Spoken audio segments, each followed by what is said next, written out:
భారతీయ శిల్ప చిత్రకళలలో వినాయకుని మూర్తీకరణ విస్తృతంగా చాలా వైవిధ్యంతో కనిపిస్తుంది. కాలక్రమంలో వినాయకుని చిత్రించే, శిల్పించే విధానం మారుతూ వస్తోంది. నిలబడినట్లుగాను, నృత్యం చేస్తున్నట్లుగాను, రాక్షసులతో యుద్ధం చేస్తున్నట్లుగాను, కుటుంబంలో బాలునిగా ఆడుకుంటున్నట్లుగాను, నేలపై కూర్చున్నట్లు, సింహాసనాసీనుడైనట్లు ఇలా వివిధ సన్నివేశాల్లో గణపతి శిల్పాలు, చిత్రాలు కనిపిస్తుంటాయి. 2వ శతాబ్దం నాటికి శ్రీలంకలో వినాయకుడి విగ్రహాలు ఉన్నట్లు తెలుస్తోంది.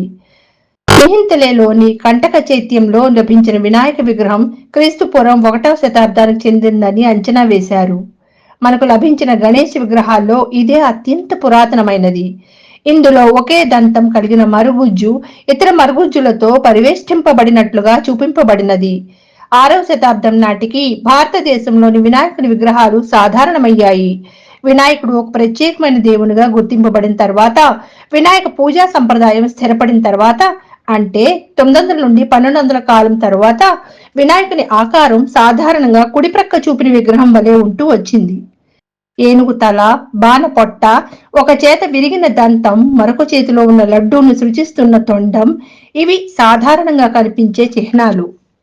ఎల్లోరా గుహల్లో మరింత పురాతనమైన అనగా 7వ శతాబ్దానికి చెందిన గణేష్ విగ్రహం లభించింది. కానీ అందులో చేతుల చిహ్నాలు స్పష్టంగా తెలియడం లేదు.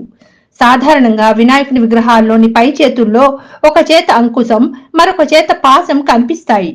క్రింద చేతుల్లో ఒక చేత దంతం, మరొక చేత లడ్డూ ఉన్నట్లు చూపుతారు. ఆధునిక రూపాల్లో దంతం ఉన్న చేతి బదులు అభయముద్రలో ఉన్న చేతిని చూపుతున్నారు. నృత్యం చేస్తున్నట్లు గణపతి మూర్తుల్లో కూడా 4 చేతులను ఇలానే చూపుతుంటారు.